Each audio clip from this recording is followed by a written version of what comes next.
AD looking for the roller. He takes Allen out, makes it. You can't hope that the guy goes back there.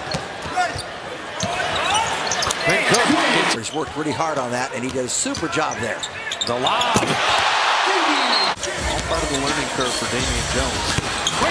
He has got 150, made 150 less than Brooklyn did last year. The Warriors made 926. Durant can high rise, and he sets up Damian.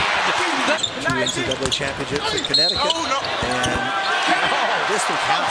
They cut it to 2 in the fourth quarter in Brooklyn after the Warriors had led by 17. And Klay Thompson trying to make sure that doesn't happen again. Get some space from Napier and bottom it anyway. A deep 2 for Quinn Cook. He did not been playing much at all. And McKinney at point-blank range.